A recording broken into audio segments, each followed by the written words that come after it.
Monsieur le Président, merci de cette belle parole, merci de cette entrée en matière aimable et prometteuse. À un moment, je me suis demandé si vous n'alliez pas faire ma conférence. Enfin, je l'ai même espéré, je dois vous le dire. Puis vous avez eu raison de souligner le fait qu'il est rare que dans nos métiers, aussi académique soit-il, aussi sérieux se veuille-t-il, il est rare que nous y pénétrions sans y être invités par la passion. Et c'est vrai que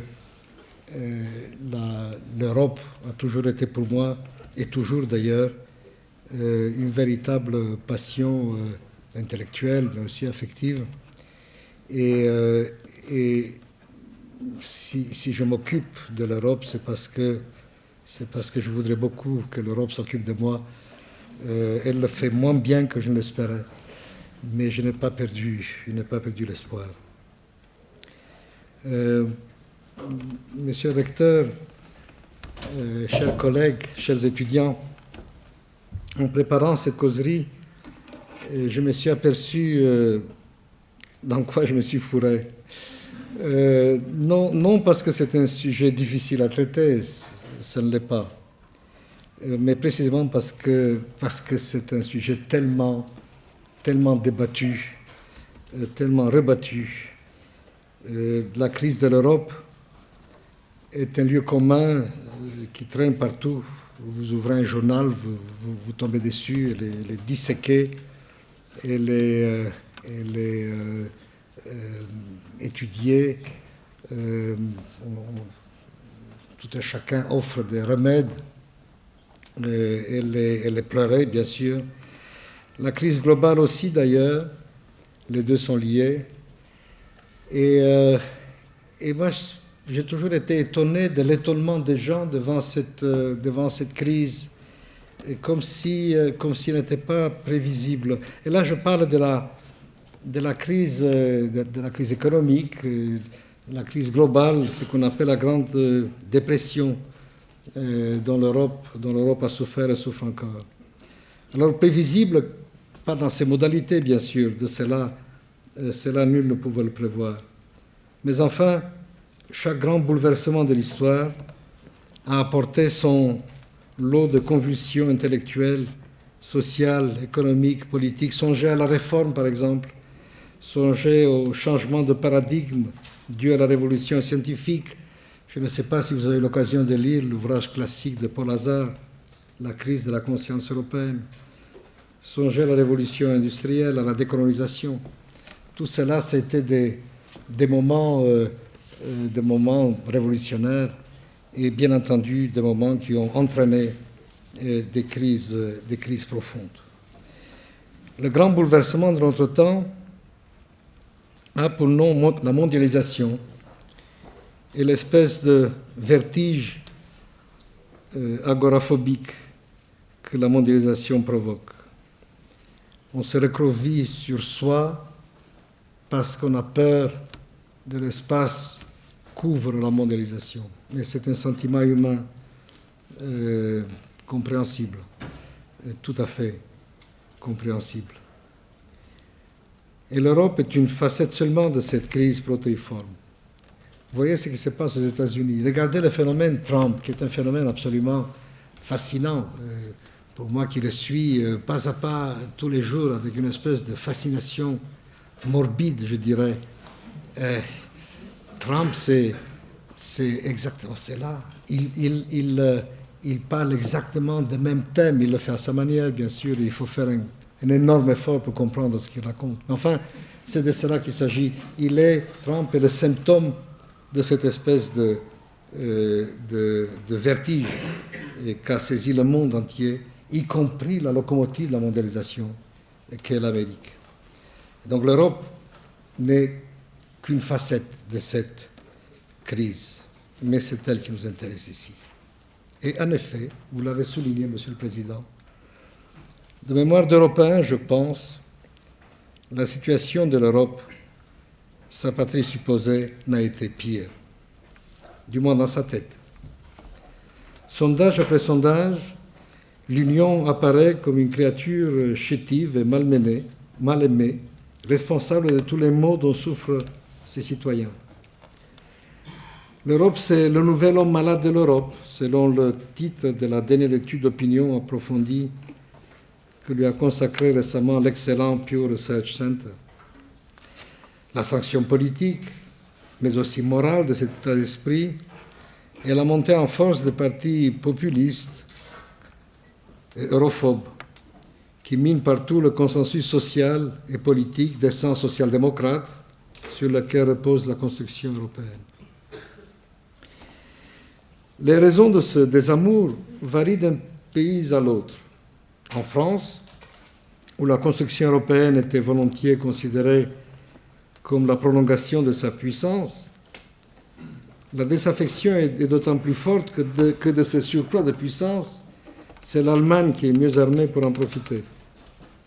En Allemagne, seule nation à sortir à peu près indemne de l'interminable crise qui affecte le continent, et encore, on n'entend pas servir de tiroir-caisse au bénéfice des mauvais coucheurs de la maison commune. Dans les économies périphériques de l'Union, pays de sa ceinture méridionale, les nouveaux venus de l'ex-empire soviétique, l'Europe apparaît comme un père fouettard plutôt que la mère nourricière qu'elle était censée être. À cela s'ajoutent les vagues de réfugiés, le terrorisme islamiste, le discrédit qui frappe les élites, et j'en passe. Partout, la crise multiforme creuse les inégalités, excite le nationalisme, ouvre un boulevard aux démagogues de tout poil et met à nu les imperfections d'une construction européenne qui croule sous le poids de ses propres contradictions. Tout cela est bien connu. Mais à qui la faute? À Bruxelles, répond le chœur unanime des imprécateurs. Et lorsque je dis Bruxelles, je vous prie d'imaginer ce mot entre guillemets. À Bruxelles, avec sa manie régulatrice, ses oukases administratifs ridicules de la forme des bananes à la taille précise des avertissements sur les paquets de cigarettes, en passant par le contenant de l'huile d'olive sur les tables des restaurants. À Bruxelles, repère de fonctionnaires anonymes que personne n'a élus, pouvoir opaque assiégé par les lobbies et dominé par la pensée unique ultralibérale. Mauvaise réponse, bien sûr, et pas seulement parce que tout cela est une caricature. Bruxelles n'est que l'émanation de gouvernements nationaux, surtout des plus puissants parmi eux. Mais pas seulement. La dernière péripétie, l'affaire du non wallon au traité de libre-échange avec le Canada, met à nu l'impuissance de Bruxelles, cette fois dans le seul domaine où l'Europe parvenait jusqu'ici à parler d'une seule voix, le commerce international. Bruxelles est l'expression de la trahison de l'idée européenne par deux générations de dirigeants qui ont délaissé le projet communautaire au profit de la méthode intergouvernementale. Qui se souvient que le Conseil européen, tout le monde s'en souvient ici bien sûr, mais qui se souvient en dehors de cette enceinte, que le Conseil européen, organe éminemment intergouvernemental qui s'est arrogé la direction effective de l'Union, n'existe que depuis le milieu des années 70 du siècle dernier et n'a d'existence légale que depuis l'acte unique de 1987. Car l'Europe a été d'abord une idée qu'il fallait défendre comme telle, de la même manière que les souverainistes défendent la leur, sans mépris, car il n'est pas déshonorant de s'arc-bouter sur la patrie et de rejeter tout pouvoir supranational, mais sans faiblesse ni faux-fuyant, en se livrant à une véritable pédagogie de l'Europe. Il n'était pas si difficile de montrer en quoi ce que j'appelais ailleurs cet empire sans empereur, édifié par la libre adhésion des peuples sur les ruines des deux conflits mondiaux, était une entreprise inouïe, proprement révolutionnaire un saut de civilisation. Cette pédagogie n'a jamais été mise en œuvre. Les adversaires de l'Europe sont vent debout contre elle. Ses partisans la défendent du bout des lèvres. Les premiers ont la passion pour eux, les seconds, la raison. Compétition sans espoir. Puis, Bruxelles est devenue le punching ball des gouvernements nationaux. Ce qui est bien, c'est nous. Ce qui est mauvais, c'est Bruxelles. En faisant mine d'oublier que rien ne s'y passe sans leur aval. Étonnez-vous après cela que l'Europe soit devenue impopulaire et que, scrutin après scrutin, les Européens votent contre elle ou ne votent pas du tout. Alors, what went wrong? Pour reprendre le titre intraduisible d'un ouvrage de Ben Alouise à propos du mot musulman. Qu'est-ce qui s'est passé? Vice de fabrication. Un défaut congénital, si vous voulez. Comme un enfant souffreteux, né avec un problème cardiaque et qui survit grâce à des soins intensifs. Pour une part, c'est la faute de personne. Il y a bien sûr le poids de l'inertie nationale. Les nations sont des vieilles entités puissantes. L'Europe est une affaire neuve. Et il est très difficile de, non pas d'oublier, mais de mettre un peu sur le boisseau, de faire taire un peu la passion nationale. Ces réflexes-là sont extrêmement difficiles à oublier. Il y a aussi le fait, auquel on ne songe pas assez, c'est que l'Europe n'a pas d'ennemis. L'Europe est cette entité non seulement pacifiée à l'intérieur, mais pacifique à l'extérieur, qui ne se reconnaît pas d'ennemis. Or, à ma connaissance, il n'existe pas de collectif puissant, surtout la nation, qui se soit constitué sans un vis-à-vis hostile. Un publiciste allemand fameux au XIXe siècle, qui s'appelait Arndt, avait très bien dit cela. Il avait dit les Français ont fait les Anglais ont fait les Français feront les Allemands. Ça voulait dire c'est grâce à la haine que nous avons de la France, et grâce à la haine qui nous porte, que l'Allemagne se fera. C'est ainsi que les choses sont faites. L'Europe n'a pas d'ennemis. On ne va pas s'en plaindre tout de même. On ne va pas souhaiter qu'il y ait des ennemis, mais le fait est là. Et c'est donc très difficile d'unifier un collectif nombreux et puissant sans l'aide, désagréable certes, mais utile, d'une hostilité extérieure. Il y a aussi le caractère inévitable de la gestion démocratique. L'Europe est une démocratie. Et la démocratie, vous le savez, puisque vous vivez en démocratie, n'est pas une affaire exaltante. Elle s'occupe des choses qui sont techniques, qui sont par définition quotidiennes, qui sont grises. On n'imagine pas le dirigeant d'une démocratie, aussi honorable soit-il, insuffler de la passion dans la gestion quotidienne de son gouvernement, n'est-ce pas? Et l'Europe se gère comme ça, parce qu'elle ne peut pas se gérer autrement. Elle se gère comme une démocratie se gère, en s'occupant du bien-être, plus ou moins bien, du mieux qu'elle peut, du bien-être de ses citoyens. Je dis cela parce qu'il est extrêmement difficile de créer quelque chose de neuf, sans passion. Vous avez certainement lu Le Prince de Machiavel, il faut relire. L'Europe a l'immense difficulté à créer ce que Machiavel appelait une principauté nouvelle, sans en avoir les outils. Et puis, il y a aussi autre chose que nous autres historiens comprenons très bien. La difficulté à créer quelque chose et à l'expliquer sans le secours d'analogies historiques. Nous sommes ainsi faits que nous, même quand nous faisons du neuf, nous aimons le mettre dans le pas de l'ancien. Nous sommes habitués à réfléchir en termes d'expériences passées, même si nous comprenons ce qui s'est fait de travers, peu importe. Or ici, ce que nous avons, c'est que l'Europe est une nouveauté radicale, une nouveauté sans aucun précédent historique. Difficile à vivre cela, difficile à créer, extraordinairement difficile à expliquer. À quoi peut-on bien raccrocher l'Europe? Aux empires? Aux États? Aux fédérations?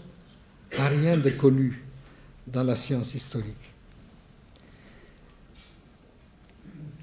Construction sui generis, donc. Construction sans précédent. Mais il y a plus. Et ce plus, c'est à la charge des élites européennes. Voyez-vous, toute construction politique significative doit impérativement respecter deux paramètres essentiels. Le temps, autrement dit l'histoire, et la géographie, autrement dit les frontières. Or, on a méprisé les deux. L'Europe s'est développée comme une structure hors temps et hors sol. Hors temps, car on a prétendu construire l'Europe sans lui assurer l'assise de sa civilisation. Or, si elle est née des ruines de la Seconde Guerre mondiale et de la guerre froide, elle n'a pu prendre forme que parce qu'elle existe aussi en tant qu'espace de civilisation. J'explique généralement à mes étudiants, l'image dont je me sers est celle du millefeuille. Une civilisation, c'était millefeuille. Chaque couche vient se poser sur la couche précédente, ainsi petit à petit se crée quelque chose de particulier qui n'existe pas ailleurs. C'est cela une civilisation. Chaque couche se retrouve ailleurs, peut se retrouver ailleurs, généralement se retrouve ailleurs. Mais leur superposition, leur sédimentation particulière, la forme particulière qu'elle prend ici et pas ailleurs, fait que cette civilisation est à nul autre pareille. C'est pour ça, c'est parce qu'il y a eu ce millefeuille, je n'entrerai pas dans la constitution de ces millefeuilles, ça nous entraînerait trop loin. Mais on sent bien que partout où on va, on est en Europe. Et on le sent parce que c'est en Europe seule que vous avez cette configuration précise-là des couches superposées. On les connaît, n'est-ce pas? C'est la Grèce, et Rome, et l'Église, et les barbares. On oublie les barbares, très important les barbares. Les barbares ont créé quelque chose qui n'existe qu'ici, c'est la féodalité, ainsi de suite, ainsi de suite. Et puis vous avez ça. Vous avez cet espace où partout que vous alliez, vous sentez, vous ne savez pas trop pourquoi, vous ne posez pas la question, mais vous savez que vous êtes en Europe. Vous allez ailleurs, vous ne savez pas trop pourquoi, mais vous n'êtes plus en Europe. Même si vous allez là, quelque part, qui est sorti de l'Europe, aux États-Unis par exemple, vous n'êtes plus en Europe, vous êtes ailleurs. Et c'est pour cela qu'on peut parler de l'Europe, mais on ne peut pas parler de l'Asie. L'Asie comme civilisation n'existe pas. Il y a des civilisations asiatiques. L'Afrique comme civilisation n'existe pas. Il y a des civilisations africaines. Il y a une civilisation européenne. Mais aucune pédagogie de l'Europe, au bénéfice de ses citoyens, n'a été tentée à propos de la civilisation européenne.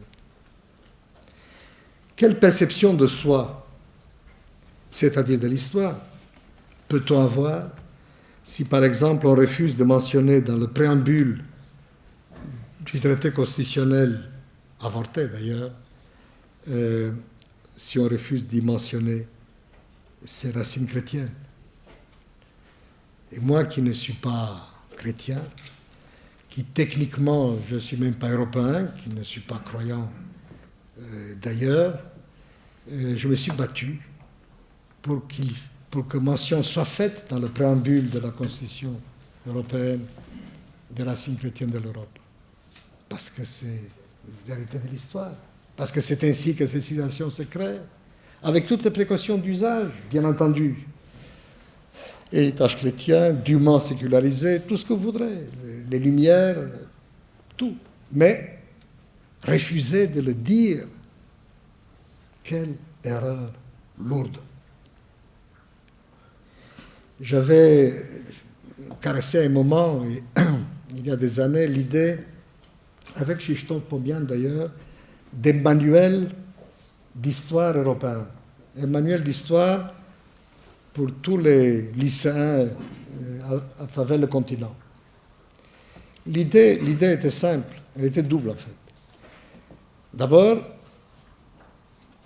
on peut constater, facile de constater, qu'il n'y a pas un seul phénomène national important qui ne soit pas aussi un phénomène européen. La réforme, la Renaissance, tout ce que vous voulez. Et donc l'idée était d'écrire un livre qui montre cela, qui montre comment cet espace européen avait une histoire que l'on pouvait enseigner. Et puis, l'idée, l'autre volet, c'était qu'il ne fallait pas que ces manuels remplacent les manuels d'histoire nationale. L'idée n'était pas là. Il faut enseigner l'histoire nationale. L'idée, c'était que ces manuels puissent se superposer, coiffer ces manuels d'histoire nationale, pour montrer justement les liens entre les deux, pour montrer qu'il y a des cultures particulières, mais une seule civilisation. Pourquoi on ne l'a pas fait, ce manuel? Parce que c'était compliqué. Non pas l'écrire n'est rien. L'imposer. Convaincre les États, les gouvernements à l'utiliser. Rien qu'en Allemagne, il y a combien de ministères de l'éducation? 15? Vous vous rendez compte? Vous vous rendez compte du travail? Et on a laissé tomber. Mais je reste persuadé qu'un tel manuel doit être écrit. Il faut l'enseigner dans les écoles. Hors temps donc. Et hors sol, car au besoin évident, existentiel, de tracer des limites au chez-soi européen, on a substitué une sorte d'universalisme abstrait. La question des frontières est simplement la question de l'identité. Il n'y a pas de chez-soi sans limite. C'est vrai pour l'individu, c'est vrai pour les nations.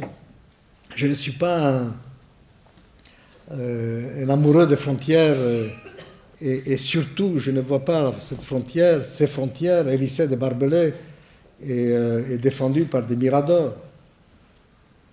Mais si on ne met pas une frontière entre, chez moi, là, je parle de mon problème, entre Palestiniens et Israéliens, si on ne met pas une frontière, comment pourra-t-on jamais vivre en paix?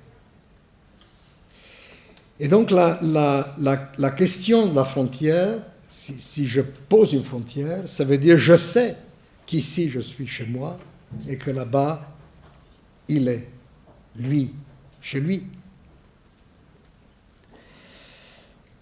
Comme on a refusé de reconnaître les limites du projet européen, on a refusé de se poser la question de l'identité européenne. L'identité, comme chacun sait, est un gros mot.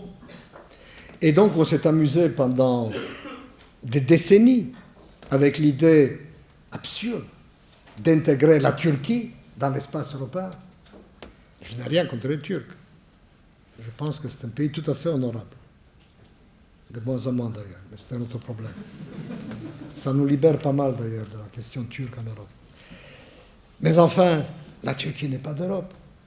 C'est autre chose. C'est pas moins bien, mais ce n'est pas l'Europe. Pas plus Israël d'ailleurs, je vous dis tout de suite pour qu'il n'y ait pas de malentendu. Je ne prêche pas pour ma paroisse. Mais il était évident que c'est un autre espace de civilisation, bâti sur d'autres prémices, avec une autre histoire liée à celle-là, bien sûr, comme toutes les histoires le sont. Mais ce n'était pas l'Europe. Il ne s'agissait pas de fabriquer une identité commune.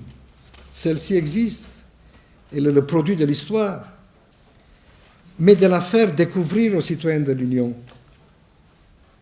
Or, en l'absence de cette identité commune, il est impossible de définir un corpus de valeurs partagées. Autrement dit, une idéologie, socle indispensable à toute entreprise collective d'envergure. Aucun collectif ne peut vivre sans une idéologie. Je ne parle pas là d'idéologie au sens partisan du terme, mais un corpus idéal qui fasse sens pour les fils et les filles de ce collectif. L'Europe, nous dit-on, ce sont la démocratie, la diversité, son modèle social et la paix. J'oublie quelque chose? Je crois que c'est à peu près tout. Et oui, on parle beaucoup de démocratie. Mais la démocratie n'est pas une spécificité européenne. On nous a rebattu les oreilles avec la diversité. Mais la diversité n'est pas une valeur, c'est un fait. Si l'on prétend bâtir une maison commune, ne serait-il pas plus judicieux de mettre l'accent sur ce qui est commun à ses habitants? Le modèle social met à ce compte le Canada, peut-être pas le Canada, mais enfin la Nouvelle-Zélande ou Israël sont aussi européens que l'Europe. Le même modèle social avec des variantes existe là-bas et ici. Et l'on ne cesse d'exalter la paix, censée être la conséquence de l'Europe. L'Europe ou la guerre, si l'on en croit Helmut Kohl, vous vous souvenez. Mais même si la maison européenne s'effondrait demain, la France et l'Allemagne ne se feraient pas la guerre pour autant. La paix n'est pas la conséquence de l'Europe, ça n'est la cause, en même temps que la marginalisation du vieux continent, dévasté par la guerre, l'ombre portée de Staline et le parapluie américain. Une vraie idéologie européenne à l'adresse des citoyens et de leurs enfants aurait pris la forme d'une religion séculière européenne, sorte de table de la loi de l'Europe, où l'on aurait trouvé la liberté, l'égalité des chances, la solidarité, la rationalité, la solidarité, et oui, la laïcité, le tout exprimé dans des symboles forts et omniprésents, enseignés dans les écoles de l'Union, inscrits dans une charte simple, élégante et claire, comme la Constitution américaine, à laquelle tout nouvel aspirant à l'Union aurait dû souscrire. Ce dernier point est capital. J'ai évoqué ailleurs cet étrange club européen où chacun pique à la carte ce qui lui convient et délaisse ce qui ne lui convient pas. Un club de foot où les uns prétendent jouer au bridge, d'autres au rugby et les troisièmes ne pas jouer du tout. Comment voulez-vous que l'on respecte Interclub? Son défaut congénital, donc, c'est d'avoir fabriqué un objet politique en le maquillant en objet économique, comme s'il existait d'économie autre que politique. L'invention de l'euro fut le summum de cette absurdité. Pour la première fois dans l'histoire des sociétés humaines organisées, on a prétendu créer une monnaie ce marqueur absolu de la souveraineté sans l'adosser à une entité souveraine. Tant que l'Europe a prospéré sous le parapluie protecteur américain, cette construction baroque a fonctionné tant bien que mal. Puis, l'histoire s'est accélérée. Le mur de Berlin s'est effondré et l'empire vermoulu du socialisme réel a implosé. Dans la foulée, on a élargi, vite et mal, en oubliant qu'il n'y a pas d'élargissement qui vaille, qui ne soit précédé par un véritable approfondissement. Et qu'on a créé dans la famille des cousins, certes, mais dont l'histoire récente, et pour certains ancienne, en faisait des candidats improbables à une intégration rapide et heureuse. Pourquoi, a-t-on entendu dire, l'Europe ne pourrait-elle pas faire ce qu'a fait l'Allemagne avec l'ancienne DDR? C'est que l'Allemagne est un État-nation, c'est que précisément l'Europe n'est pas, et que les Allemands de l'Ouest étaient prêts à consentir à refrain de l'Est des sacrifices auxquels ils ne sont pas du tout prêts, s'agissant des membres plus éloignés de la famille.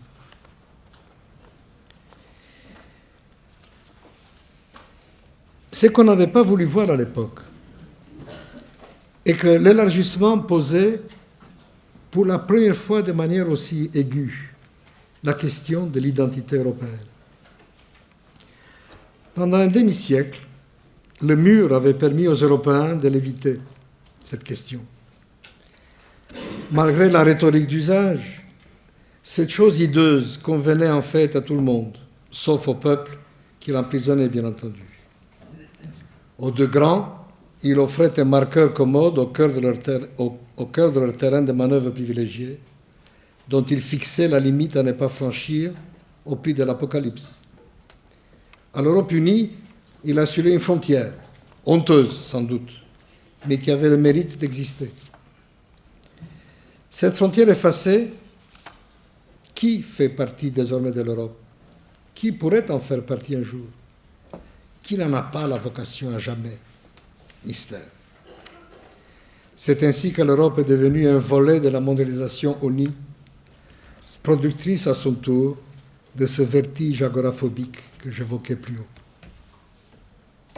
La grande récession a fait le reste.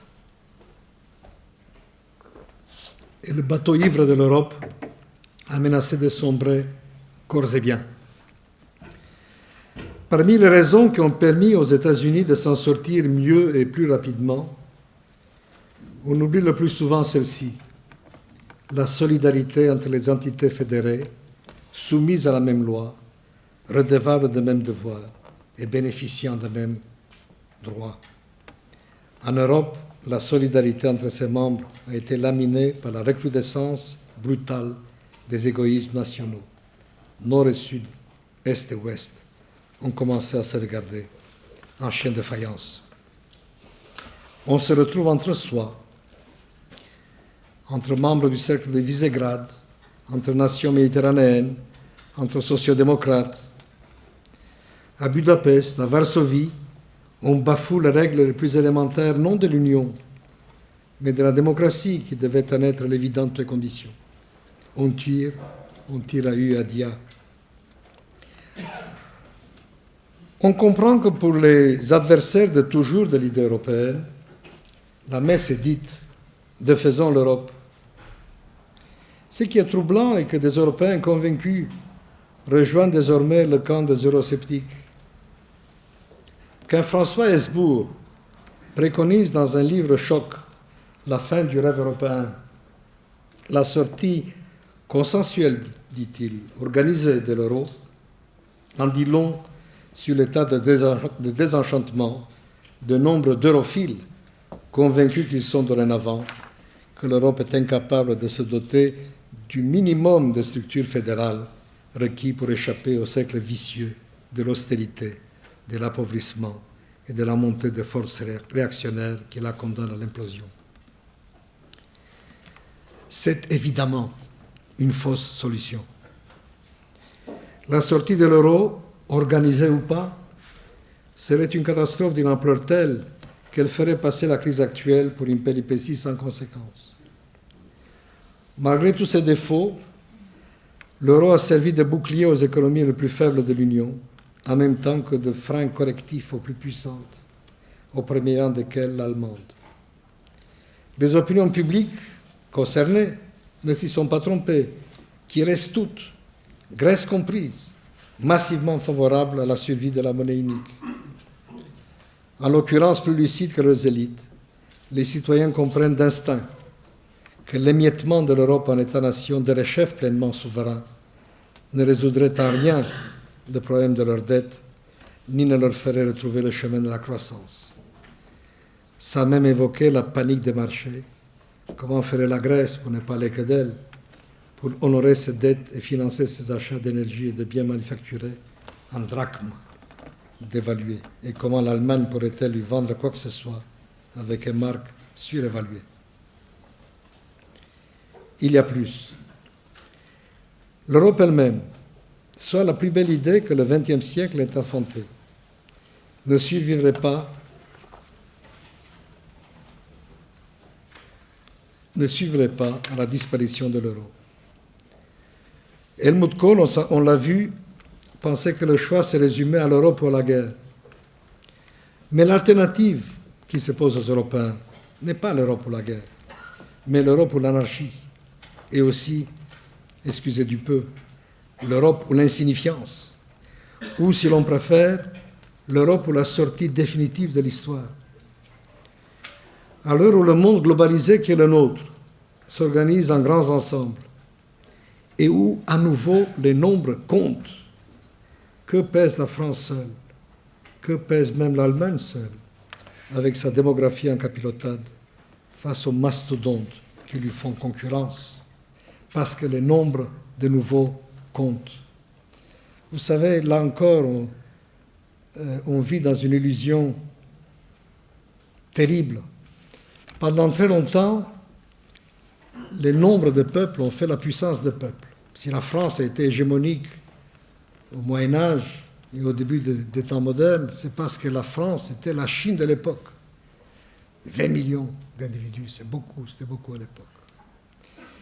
Et puis la révolution industrielle est venue, la révolution scientifique, la révolution industrielle, et pendant une brève période, 2 siècles à peine, les nombres n'ont plus compté.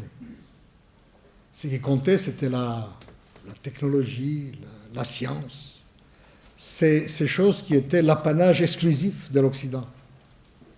Et donc l'Occident a pu dominer de très vastes ensembles avec très peu d'hommes. 20 000 Britanniques ont maintenu la rage en Inde. 20 000. C'est rien. Tout ça, c'est terminé. Il faut comprendre qu'aujourd'hui, tout le monde a accès aux mêmes technologies. Heureusement d'ailleurs. Alors de nouveau, les chiffres comptent. Le nombre d'hommes compte. Alors 60 millions, 70 millions, ce n'est pas grand-chose. 500 millions, ça commence à faire poids. Enfin, ce n'est pas que l'Europe est mauvaise presse et que l'État-nation se porte comme un charme. Le moindre des paradoxes de la situation actuelle n'est pas que, à l'exception notable de l'Allemagne, et encore, depuis l'afflux des réfugiés, ce n'est plus tout à fait vrai, le discrédit qui frappe les gouvernements nationaux soit au moins aussi dévastateur que celui dont souffre l'Union. Certes, la langue commune, les références culturelles partagées, l'habitude, rendent l'état de la démocratie nationale plus solide ou moins désespéré, alors que l'Union européenne opère dans un vide politique total. Mais la crise de confiance générale, elle affecte les élites en tout genre, dirigeants politiques, partis, presse, institutions. C'est une crise de la démocratie. Tuer l'Europe pour sauver le peuple? Allons donc. Je ne veux pas noircir le tableau plus qu'il est nécessaire. L'annonce de ma mort est tout à fait prématurée, aurait réagi Mark Twain ou Bernard Shaw, je ne sais plus, à un article de journal le donnant pour mort. Il en est de même du requiem pour l'Europe. La bonne nouvelle est que personne ne tuera l'Europe, pour la bonne raison que les dirigeants européens, aussi sceptiques et insuffisants soient-ils, savent qu'ils n'ont pas de solution de rechange. Bien sûr, ils ne feront pas ce qu'il faudrait pour créer les conditions d'une véritable démocratie européenne. Le saut vers un gouvernement démocratiquement issu d'élections générales sur l'ensemble du territoire de l'Union n'est pas pour demain. Cela viendra peut-être un jour. Après tout, à l'échelle de l'histoire, les 6 petites décennies de construction européenne valent un battement de cils. Construction originale, sans précédent sur lequel elle puisse prendre appui, il serait malvenu de lui demander de se conformer au modèle de l'État-nation, lequel a d'ailleurs mis des siècles à se mettre en place. En attendant, l'Europe bricole, comme elle l'a toujours fait, péniblement, avec acrimonie, sans panache ni générosité. Des garde-fous se mettent en place, des outils voient le jour, l'union bancaire est en marche, un semblant de gouvernement économique est en gestation. Une agence européenne de garde-frontières et de garde-côtes vient enfin d'être créée sous la pression de la crise migratoire. En effet, le talon d'Achille de l'Europe est le sentiment de ses citoyens de n'être pas suffisamment protégés. Ces avancées sont importantes, sinon suffisantes. Dépenser davantage pour la défense, définir une politique migratoire commune, mieux coordonner les politiques économiques au bénéfice de l'emploi, même au prix de quelques entorses à l'orthodoxie monétaire. Établir un cordon sanitaire autour des grandes réalisations symboliques de l'Union, que sont Schengen, l'euro et les 4 libertés. Résister à la mode inepte et, malgré les apparences, profondément antidémocratique du référendum à propos de tout et de n'importe quoi.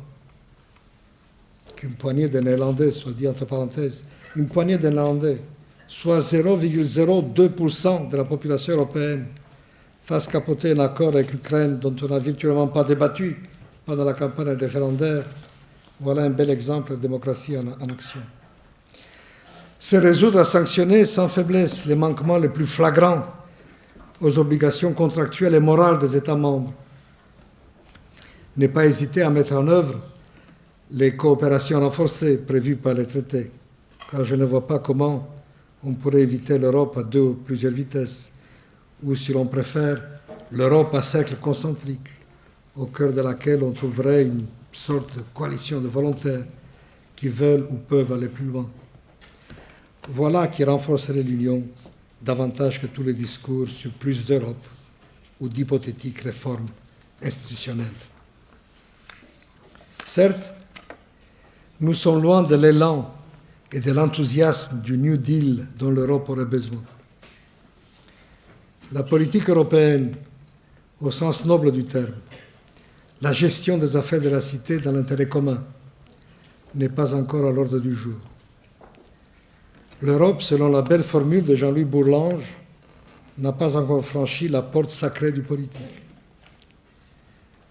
Lorsqu'elle s'y décidera enfin, elle se réveillera de son sommeil agité et prouvera aux autres et d'abord à elle-même qu'elle existe bel et bien.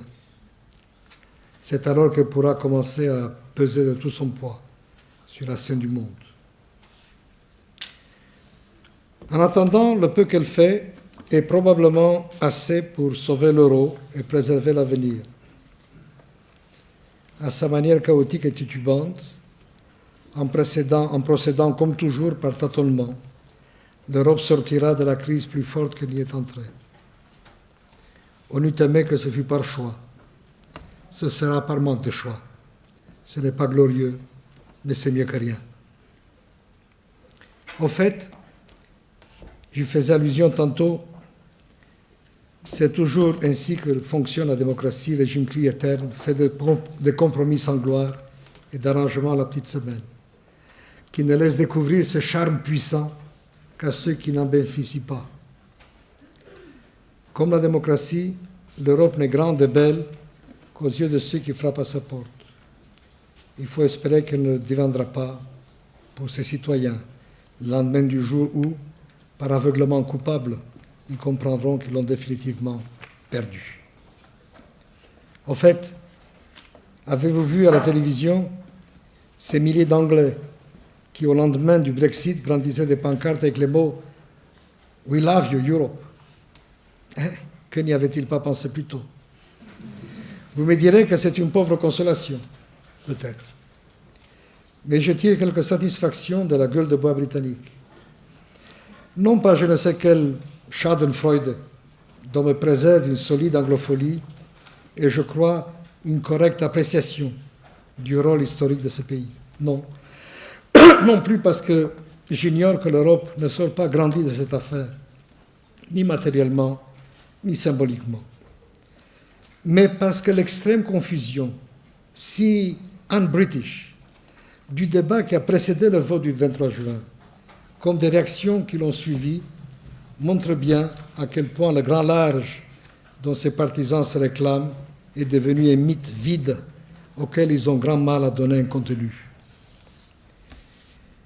Il n'est pas facile de se défaire d'un demi-millénaire d'imagerie impériale.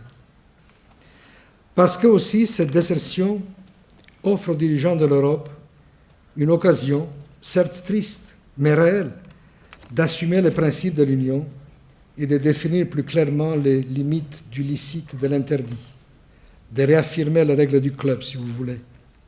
Il faudra faire bien attention à ne pas rater cette négociation-là.